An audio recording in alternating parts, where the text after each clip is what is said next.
D&D number 2, Suffer the Children in Jesus' Name. Chapter 5. Caroline peered through the window of the diner as she knocked to let Eugene know she was there. What in the world? Eugene had a grin on his face as he unlocked the door and held it open for her. "They're all for you, little girl," he declared with a sweep of his arm. Carol's mouth opened wide, but no words uttered forth. The diner was filled with flowers. Roses, daisies, carnations, lilies. The fragrance was overwhelming. "What? Who?" Eugene shrugged. "There's a card on each one." She opened the one nearest to her, a beautiful bouquet of daisies and baby's breath. "Please forgive me, Princess. I was wrong. I was jealous. I need another chance." She looked up at Eugene. "They're from Toby." Eugene considered himself to be the big brother that Carol never had, so he put a proper big brother frown on his face. "And just who is this Toby?" "He's a guy I've known since I was young." She sighed and shook her head. "Puppy love." "From the look on your face, I'd say it's more than that." "No, I don't think so," she argued a bit too quickly. "Well, since it's just puppy love, you won't mind if I see the card then." Eugene took the card from her. "Sure, I don't care," she said with a shrug. While Eugene examined the first card for clues, Carol moved on to the next. "Dear Caroline, it doesn't matter what you do for a living. I was angry because I couldn't stand the thought of anyone else touching you. I've realized it's because I want you to be mine, only mine. Please forgive me. Love, Toby." She handed it to Eugene and went for the next. "Princess, I can't let you slip through my fingers again. I'm an idiot. What I'm trying to say is, I love you. I do. I know that probably sounds strange to you since we haven't had very much time together. I didn't realize it back when we were kids. It took finding you and losing you again to understand what I was feeling. I love you, Caroline." And the next. "I think I've been in love with you since we were kids. Forgive me."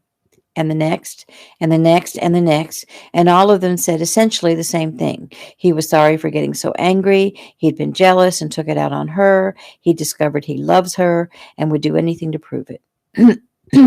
Each time she read the words, "I love you," it gave her a thrill.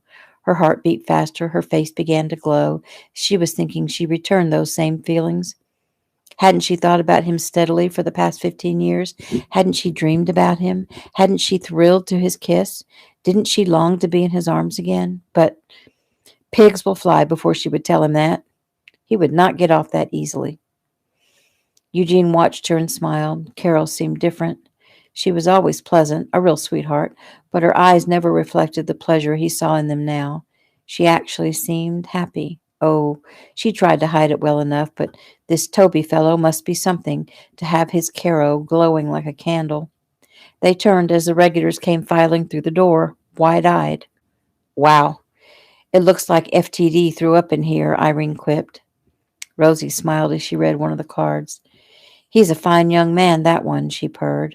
Carol shot her a fierce look. Carol hadn't forgiven him yet, and Rosie was supposed to be on her side, but Rosie only shrugged with a smile. "What?" "You know what, well enough.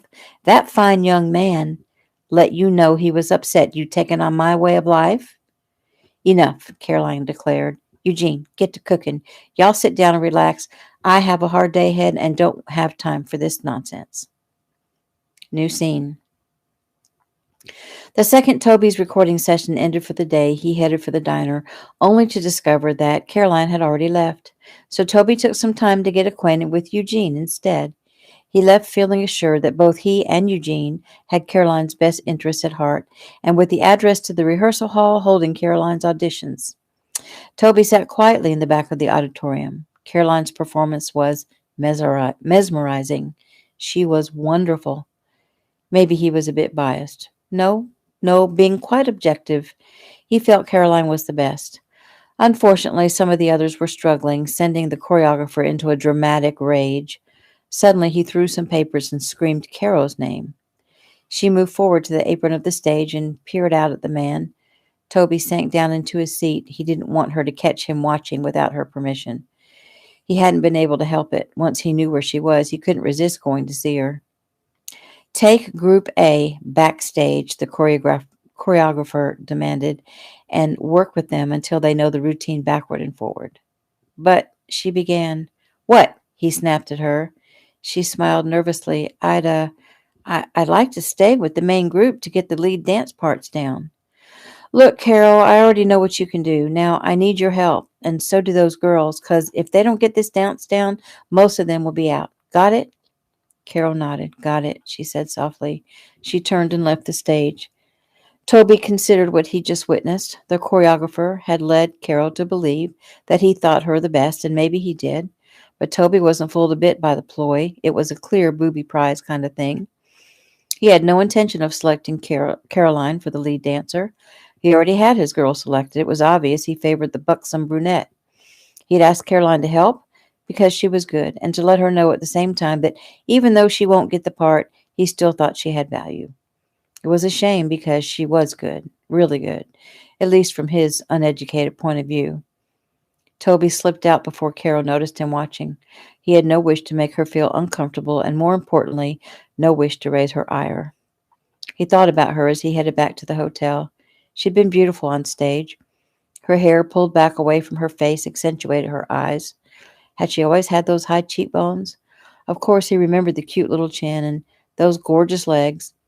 He shook his head. Man, he had to stop thinking like this. His Caroline deserved only respect. In the morning, he would find out if the flowers and cards made any impression on her at all, because he didn't have to be at the studio until 11, and that meant he would be at the diner first thing. That would give him 5 hours to obtain her consent to have dinner with him. New scene. Irene's tirade on police officers came to an abrupt halt when a new customer breezed through the door. Alice and Rosie turned at once. Alice's mouth dropped open. Rosie smiled broadly, and Caroline paled.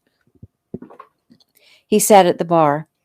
Being the only waitress until 7:30 when the next one arrived, Carol had no choice but to wait on him. Frowning, she took out her pad and stood poised, waiting for him to speak. Hello, Caroline, he said softly, reverently. She didn't answer. Will you talk to me? So you can insult me again? I'm sorry, Princess, I made a mistake. Can you understand that? I went kind of crazy. The thought of men with their hands all over you, it just made me nuts. She raised her eyebrows and crossed her arms and tapped her foot. He sighed. I was jealous. Please forgive me. You were more than jealous, Toby Smith. You judged me, and you hurt me. I know, and it kills me to think that I hurt the one person who means the world to me. I was wrong. I don't know what else to say. I hadn't realized you had such a bad temper. He shrugged. Me neither. I don't know where it came from. Maybe it's because I never cared enough about anyone to get that angry. Ha! That's a good one, Irene interrupted. He turned and grinned at her. I thought it sounded pretty good. When the giggles from the other side of the diner subsided, Toby turned back to Caroline, who remained stoic. Is it hopeless, Caroline? Is there any chance that you can forgive me and let me start again? I might, she said slyly. You might? I might think about it. Toby looked to Rosie and her friends with a smile, and he winked, and Rosie giggled, and Caroline frowned. Traitors, Caroline hissed as she passed her friends. Eugene emerged from the kitchen to greet Toby. Hey, pal, he said casually. Toby shook his hand. Nice to see you. Caroline watched this exchange, hands on hips. She was fuming. You two know each other? Eugene shrugged. Toby came by yesterday. We came to an understanding. Oh, really? She said, feeling totally betrayed. She turned to Toby, who merely shrugged. Eugene, an understanding about what? Just man talk, little girl. That's all you need to know. She turned away, seething. As Toby ate breakfast, he kept up a steady conversation with the customers around him. Quite a few recognized him. Some even asked for autographs, even though most New Yorkers were pretty savvy about that kind of thing. By the time Toby left that day, everyone knew the famous Toby Nash was in love with their favorite waitress. They also knew that same waitress refused to even go out to dinner with the celebrity. Toby tried one last time before he had to leave. Cornering Caroline by the kitchen door, he took her hand. Please consider having dinner with me tonight. I have a lot to do. Well, then tomorrow. She only shook her head. Go, before you're late. Dropping her hand and looking totally dejected, he left the diner. Carol watched him leave. She had to smile. Wasn't this fun? New scene. When Toby walked through the door Wednesday morning, Caroline's brow creased. He looked terrible, tired, worn. If it's because of her, she would feel very guilty, but it probably wasn't her at all. It was probably because of the recording session. She had heard they could be rough going. Regardless of how tired he looked, Toby smiled as he entered and bent to kiss Caroline's trio of friends on their cheeks and took his seat.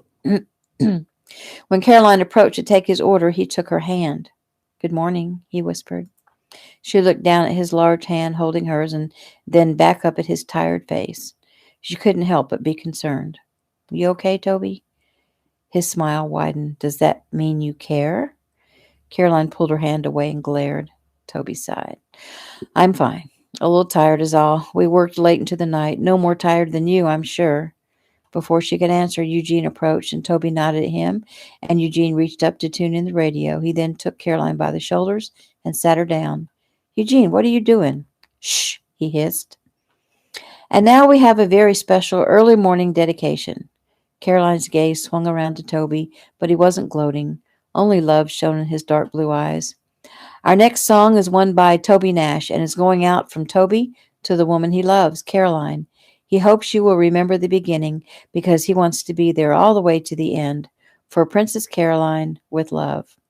4 days filled the diner with its melancholy melody, bringing tears to Caroline's eyes. She wasn't the only one. Rosie was dabbing at her eyes with the napkin Eugene offered her. When the song ended, Toby went to Caroline and knelt before her. "I have to leave. We're getting an early start. Keep me in your thoughts." He stood, pulled her to her feet, lifted her chin, placed a soft kiss on her lips, and left her swaying. He returned at lunch, his guitar in tow. The diner was much different from the first few times he'd been there. It was bustling with hungry customers and busy waitresses. Another cook was helping Eugene. Toby caused quite a stir as he entered. Caroline whirled around, obviously surprised by his noon visit. He smiled at her and nodded at Eugene before setting his guitar case on the floor in a corner. As Toby opened the case and removed the guitar, the diner became hushed, and Caroline peered around her in amazement. All eyes were on Toby. He definitely had their attention. She was wondering just what he had up his sleeve this time when he began to speak. "Hello, everyone. I'm Toby Nash, and if you haven't heard yet, I'm madly in love with your waitress here." He pointed the end of his guitar at Caroline, and she scowled at him. "I messed up royally and made her mad at me, and I've been trying to make it up to her, but she won't budge. So today I'm going to sing to her. I hope you don't mind." "You sing your heart out, honey," an elderly lady called out. He began to play a well-known song, asking the question, "How do I live without you?" As he sang, he followed Caroline around the diner while she tried her best to continue waiting on her customers.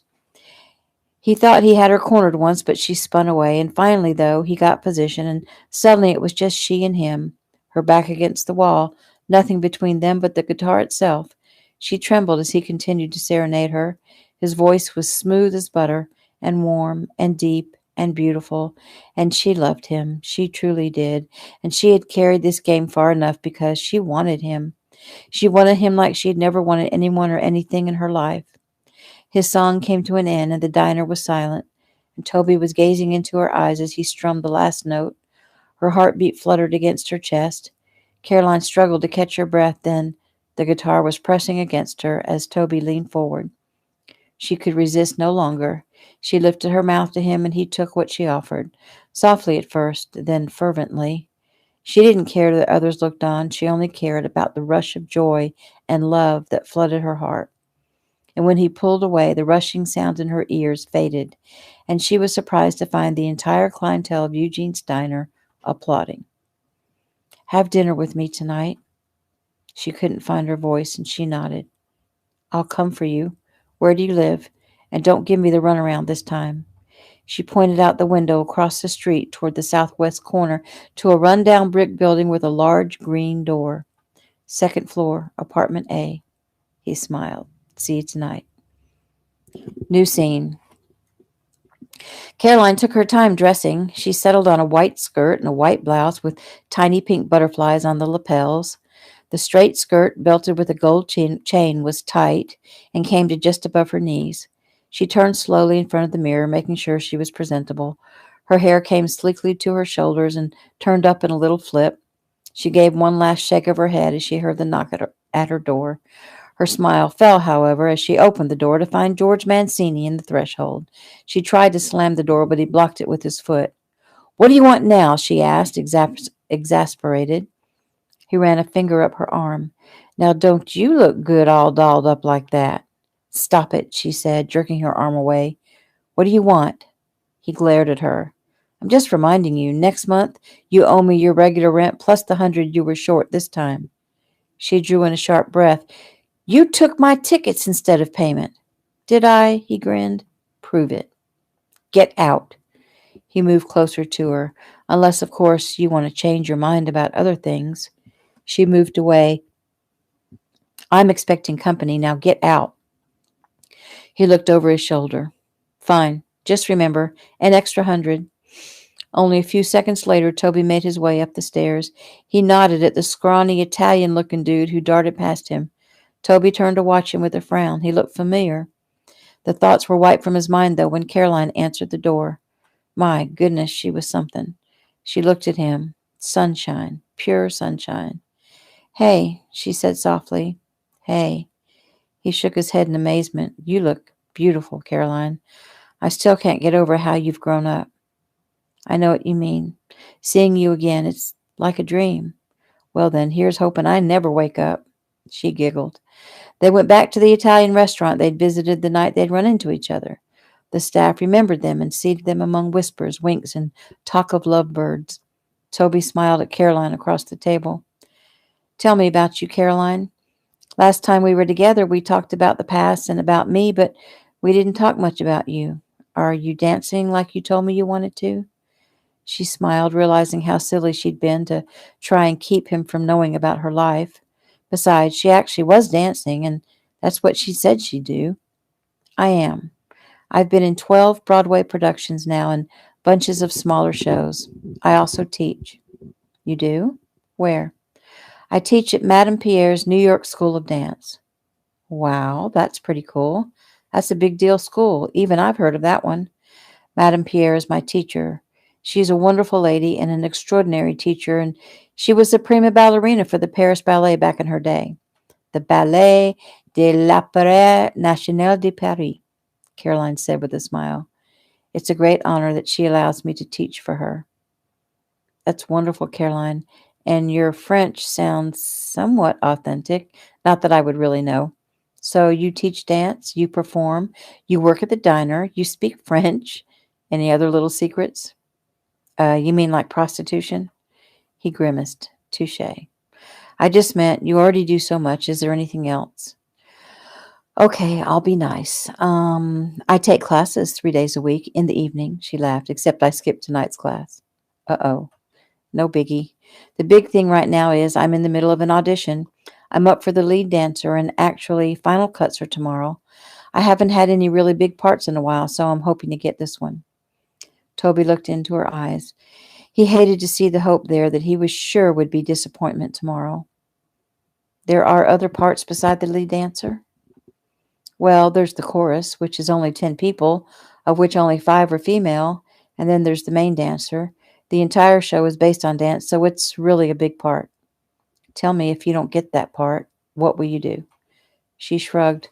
"I guess I'll do what I always do. I keep on keeping on." He smiled. "You always were strong, Caroline." Toby reached across the table and took her hand, rubbed his thumb over her wrist, sending chills up her spine.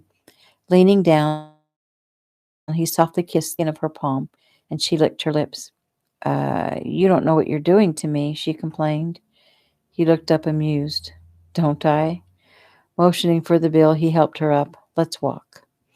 Spring in New York meant the nights were still cool, and she shivered slightly, making Toby recall the time they'd met and she had nothing to keep her warm but a ragged sweater. He removed his sport coat and placed it over her shoulders. He never wanted her to be cold again. She smiled a thank you as he took her hand. They moved slowly along the sidewalk in silence. It felt good, Toby thought. It felt right. What an amazing coincidence to come to a giant city like New York and find his Georgia girl. It was like he was meant to be. It was like it was meant to be. The thing is, he not only felt physically close to her, but emotionally too, maybe even spiritually. He never wanted to be away from her again. And sighing at that realization that he was way too far ahead of himself, he peered down at her. She wore a very serious expression, making him wonder what she was thinking about. And she looked up, her eyes meeting his, making his heart turn over with the love he felt for her. Toby? Yes. Where will you go when your recording session is over? Good, Toby thought. She's thinking about the future. Maybe even thinking along the same lines as him. He tried to act cool. I suppose I'll head back home to the farm to rest. She frowned. I'll miss you. He stopped their progress and turned her to face him. Come with me, Caroline. Just for a visit. The farm is beautiful in the spring. Wouldn't it be fun to go back to where we first met? She smiled sweetly. It would be heavenly. I'd love to go back there, but I can't. I mean, I have obligations. People depend on me. I'm sure they do, but those same people care enough for you to know you deserve a little rest. Toby watched as Caroline silently considered his offer. She was adorable, every bit as cute as she'd been 15 years ago, only with a few more curves. As she thought, she rubbed a finger up and down the lapel of her blouse, and his eyes lingered on the movement, completely mesmerized. She glanced at him, catching him watching her. He quickly took her hand, stilling it, and breathed a sigh. Tugging her arm, they continued silently down the walk. He had no idea that she was about to blow him away. Toby, she said softly. Yes, he answered, thinking she'd made a decision about coming to the farm. Make love to me. He stumbled, caught himself, stood motionless. What did you say? She smiled shyly. I'm pretty sure you heard right. He stared at her, unable to put a sentence together. She'd responded so well when he'd kissed her palm in the restaurant. He decided tonight he'd get more kisses, and maybe in a few months, once she was sure of how she felt about him, he'd marry her, and then he'd have her in his bed. She'd beat him to the punch. Well, she prodded. Caroline, I mean, you can't be serious. Of course I'm serious. I wouldn't say it unless I meant it. I don't play games.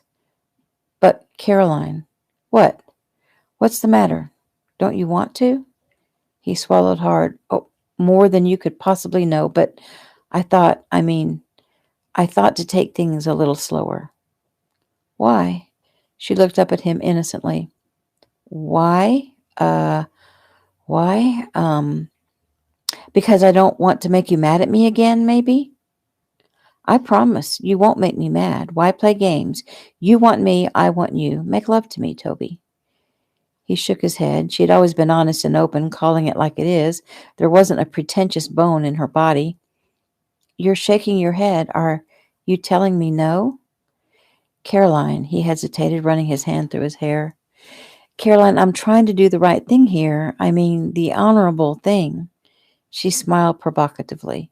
That's sweet. But, Toby, the woman you say you love has just asked you to make love to her. The right thing would be to do it. But, Caroline, Caroline turned and leaned back against the window of a closed TV repair shop. Smiling, she crooked a finger at Toby, who came to a halt in front of her. What? She lifted his hand and brought it to her mouth, kissed his palm softly. Her other hand snaked around his neck and pulled his head down, and their mouths melded. He moaned as his body came to life, and she whimpered and pressed herself against him. And groaning, he pushed himself away and stood there breathlessly, gazing at her sweet face. He had to clear his throat before he could speak, and then it was only a couple of words. Come on. Toby grabbed her hand and pulled her toward the hotel. However, it was taking entirely too much time to get there. He had to stop every 10 feet or so to kiss her, and at the corner after crossing the street, and at the side of the hotel against the brick, and by the large golden doors, as they waited for the elevators, and on the elevator, and against the wall in the corridor, and against the door to his room as he swiped the card to unlock it, and they tumbled through. Toby tossed the key card on a table and advanced. Finally, they were out of the public eye, behind closed doors, and he had her permission to show her how much he loved her. Lord have mercy. He pulled away to gaze at her. Her eyes were wide with the wealth of feelings she was experiencing. Her chest heaved with the labored breath she was taking. Beautiful, so beautiful, and his body yearned for what she offered, but his mind was telling him to stop.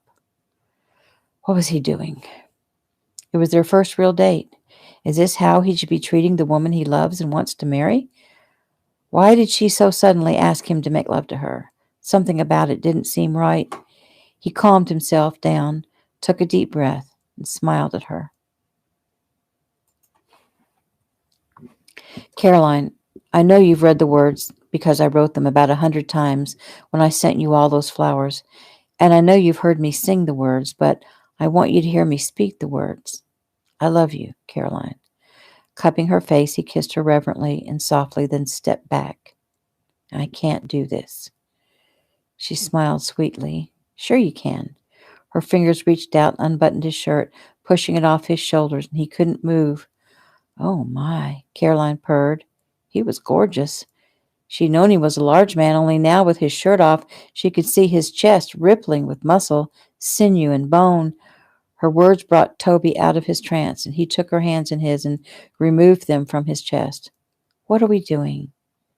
This isn't how it should be going. This what? This, our relationship. We're better than this barreling over a cliff kind of thing. Why are you so intent on rushing things? She smiled and began unbuttoning her own blouse. He quickly took her hands again, stilling them and turning her smile to a frown. Why are you in such a hurry?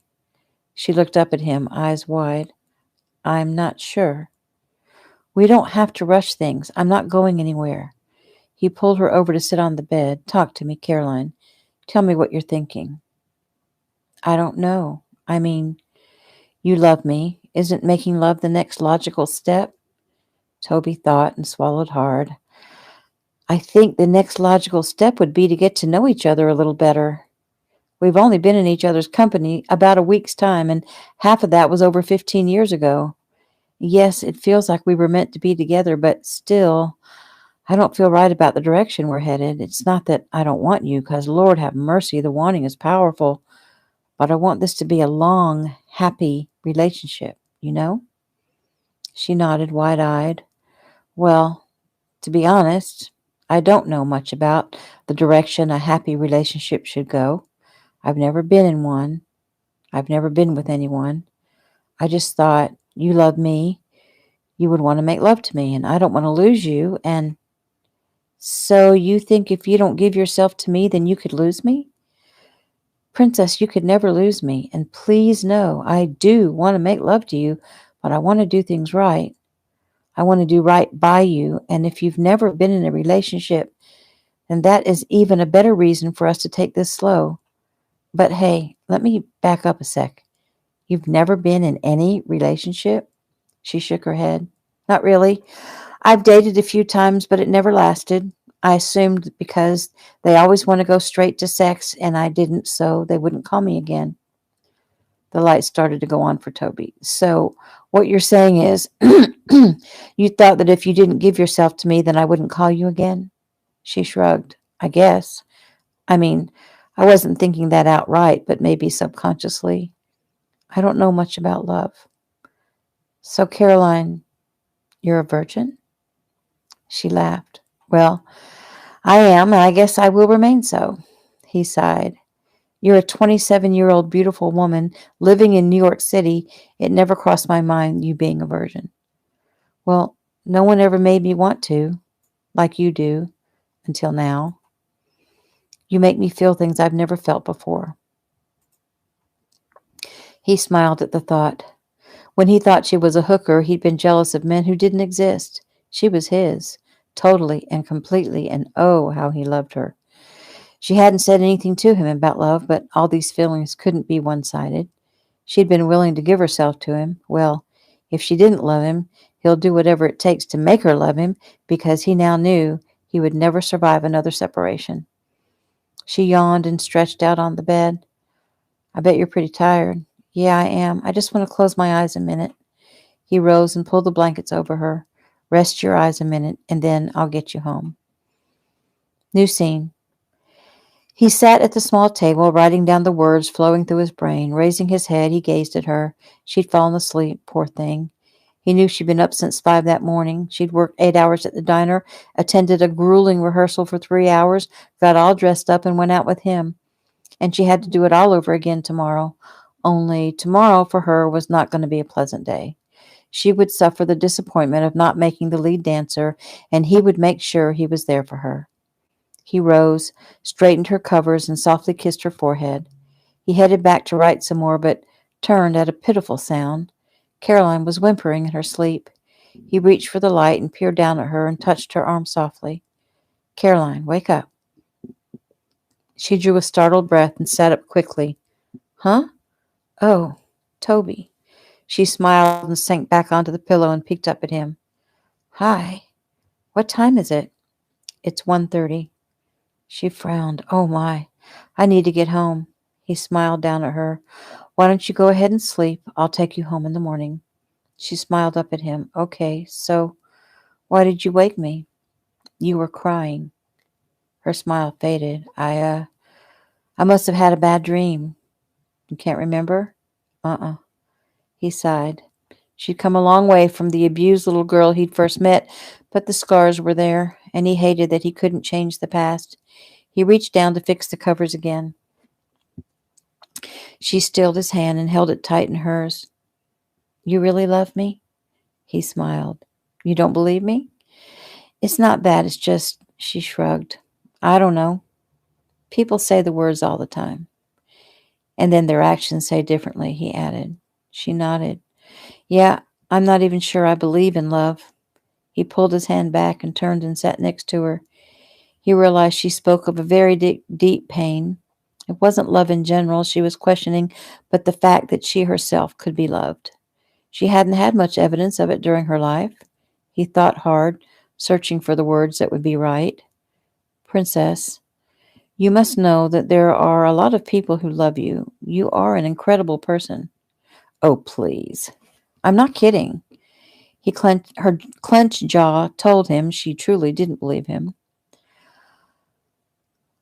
Okay, so maybe your mother didn't show you the love she had for you. She got lost along the way, but that doesn't mean she didn't love you. He suddenly realized why she'd tried to make excuses for her mother earlier, because he was doing the same thing now. It was in an effort to understand and to believe that her mother did love her somewhere deep inside. He sighed.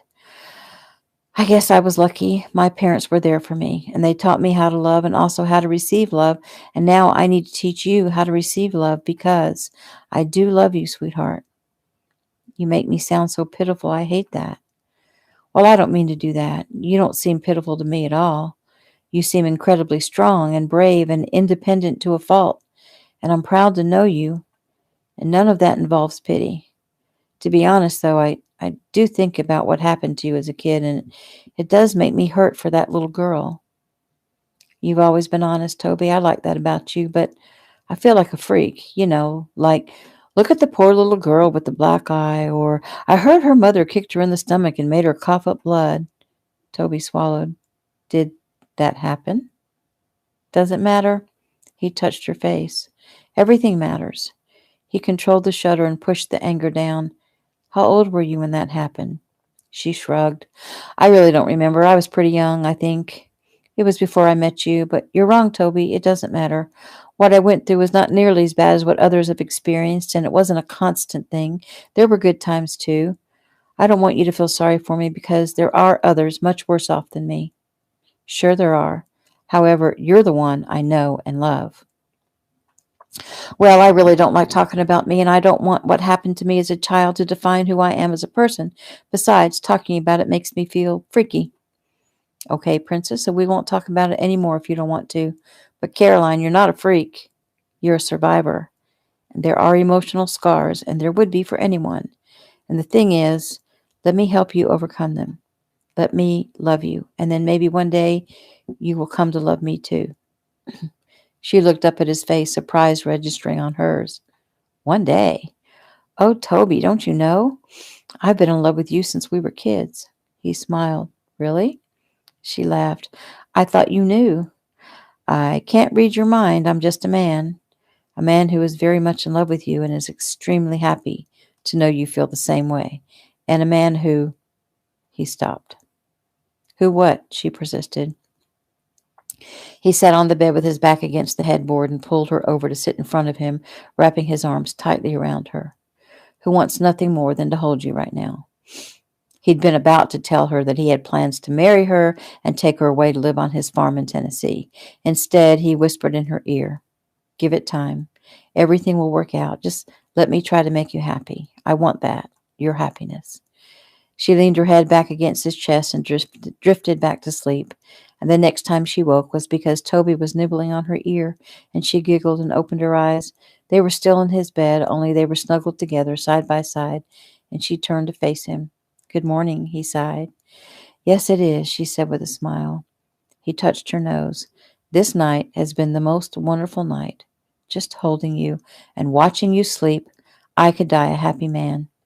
"Well, don't do that before you make me an experienced woman." Toby frowned. "Unfortunately, I have to get you home and showered and delivered safe and sound to the diner, or Eugene will come searching for us with shotgun in hand." New scene. Toby paced around Caroline's apartment as he waited for her to shower and dress. The building was a dump, but Caroline had her small hole in the wall neat as a pin. Everything was in its place: 2 plates in the cabinet, 2 cups, a thick red sweater hung on a peg by the door, and just below a blue baseball bat leaned against the door frame. A form of self-defense, Toby speculated. A pad of paper and sharpened pencil lay next to a phone on a small accent table. He frowned, remembering she said she didn't have a phone, and filing away the information, he continued exploring her life. The only seating was a large, worn, beige, overstuffed sofa with a throw over one of the arms. The other arm showed a heavily worn, bare patch. Opposite the sofa was a table with a small, portable record player. He smiled. They were coming back into fashion. There were a stack of worn albums next to it, obviously second-hand. Toby thumbed through the collection, classical and show tunes mostly. He found a Pink Floyd album. That's interesting, he thought. A couple of 80s dance collections. Bonnie Raitt, Leonard Skinner, Soundtrack from Oklahoma, A Chorus Line, and Cats, and then Reba McEntire and Loretta Lynn. 2 books from the local library rested in the windowsill. An old-fashioned radiator sat in one corner, which appeared to have not been used in years. A small board, painted light green, lay on the top of the radiator, where a vase of flowers nestled between 2 framed pictures. Toby lifted one and peered closely at the faces. It was his Caro, the one he remembered. She was standing in front of a townhouse apartment building, holding Lynn Stillwater in her arms, while Paul Stillwater stood proudly beside her. He touched the picture with his hand. She was so small, barely big enough to lift Lynn. It was difficult to picture anyone laying a hand on such a delicate-looking child. He had to shake himself mentally. He picked up the second picture. A young man and woman stood smiling at the camera on a beach. In between them, a tiny little girl with a sand pail dangling from her fingers held her other hand up to block the sun from her eyes. His heart went out to the little girl. She had no idea what life was ready to shove at her. "Mother says the woman who took the picture is the one my father ran off with." Toby turned at her voice. "Your mother was very beautiful." "You think so?" I can see where her daughter gets it. She frowned. "Please don't tell me I look like my mother." "Sorry." He glanced around the apartment looking for something else to talk about and remembered the phone. He pointed at it. "I thought you said you didn't have a phone." She giggled. "I said I didn't have a cell phone. You didn't ask about the house phone." "I can't argue with that," he conceded with a laugh. She smiled. "Let's get out of here. I don't want to run into anybody on my way out." "Run into anybody? Who are you expecting?" She looked decidedly uncomfortable. "You have a roommate?" "No." "Then who are you afraid of running into?" Toby's brow furrowed. "There is someone you're avoiding?"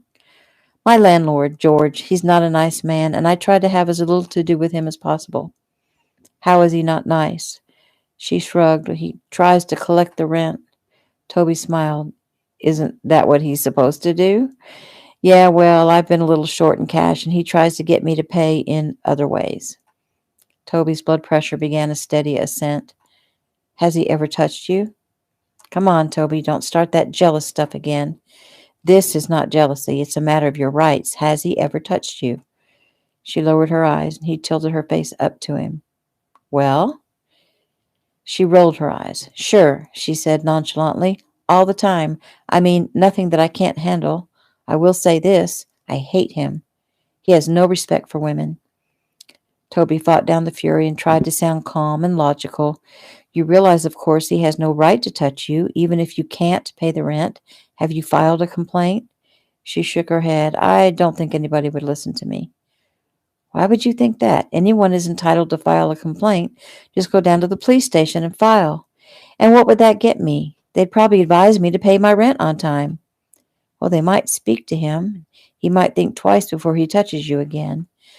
No, it's more like they might speak to him and he'd come flying up here in a mad rage. Toby sighed. Even after all these years, she was still the abused little girl. Is he the one I saw in the hall yesterday? Black hair, skinny dude. Sounds like him. He was also the one who was in your seat at the music awards, wasn't he? Yes. Did you give him the tickets? Her eyes blazed. No, I certainly did not. He took them. It was all beginning to come into focus for him. Took them? How?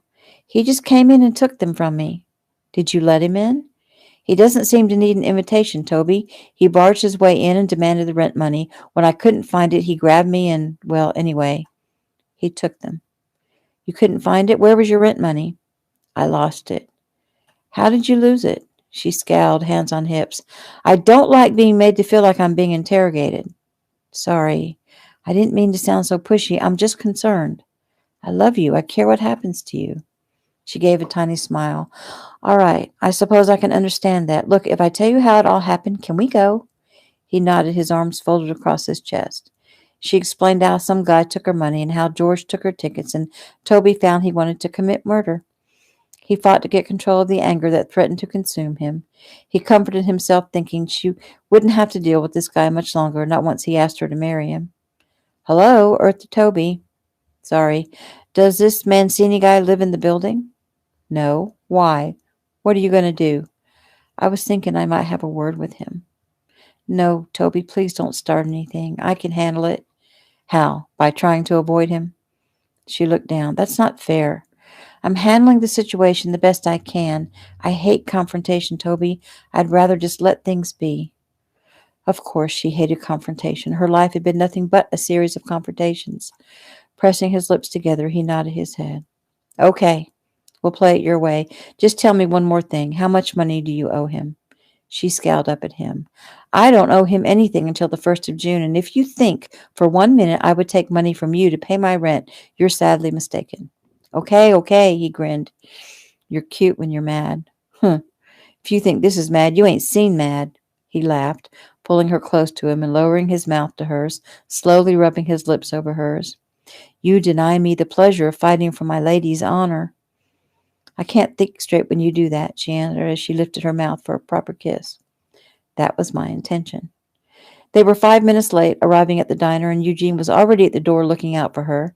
The men nodded at each other. Carol smiled up at her boss and kissed his cheek and strolled through the diner, humming.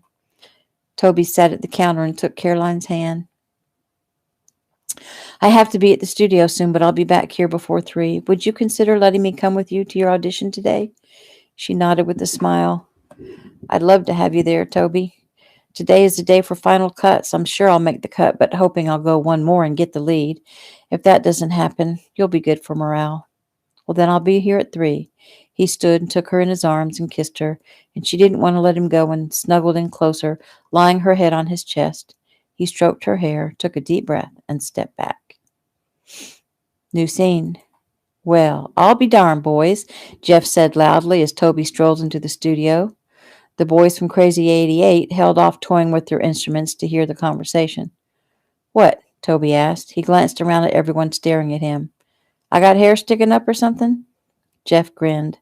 I believe my man got hisself laid last night. Give me a break, Jeff, Toby commanded, though he wasn't very convincing since his face was beginning to turn red. Jeff held his hand out to all present. That will be 100 big ones, my darlings. Jeff, Toby said, $100? You don't pull any punches, do you?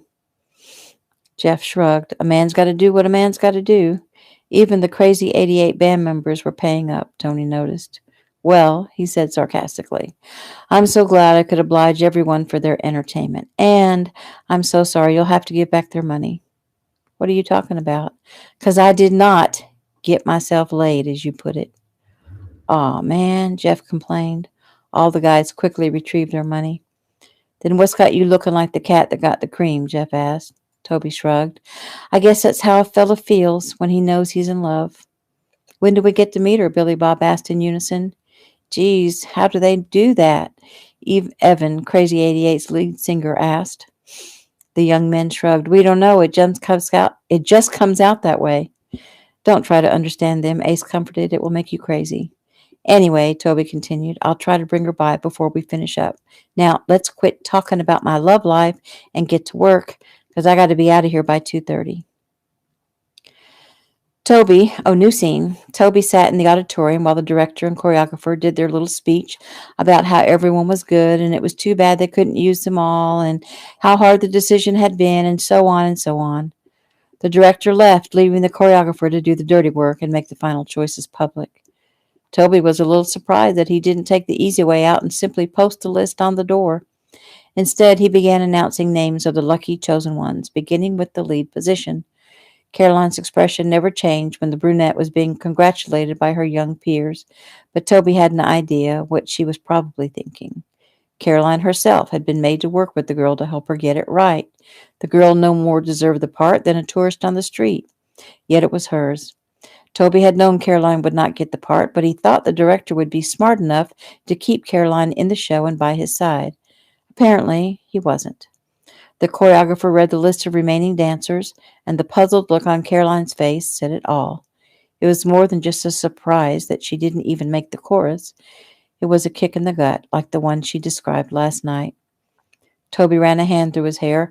Watching her on the stage, looking lost as everyone else cleared out, was devastating. Toby watched as the choreographer approached Caroline and laid a hand on her shoulder in consolation. He was saying something to her, making some sort of excuse, Toby figured. Finally, Caroline turned, gathered her things, and headed toward the steps. Toby met her at the bottom. She looked up into his face, her eyes moist. She said nothing. He touched her cheek and put his arm around her. Come on. He didn't speak another word, didn't even try to comfort her. Anything he had to say would seem shallow. Instead, he led her down the street, around the corner, to an amusement park. He stopped at the ticket booth and bought 100 tickets. Caroline didn't speak, but her eyes grew wide. He glanced down at her. Trust me. They started on the carousel, progressed to the Ferris wheel, and then the tilt-a-wheel whirl. She finally smiled when he smashed into her in the bumper cars, and after the fun house, they took time to eat sausages and chocolate ice cream cones, and she leaned her head against his. Thank you. You're welcome.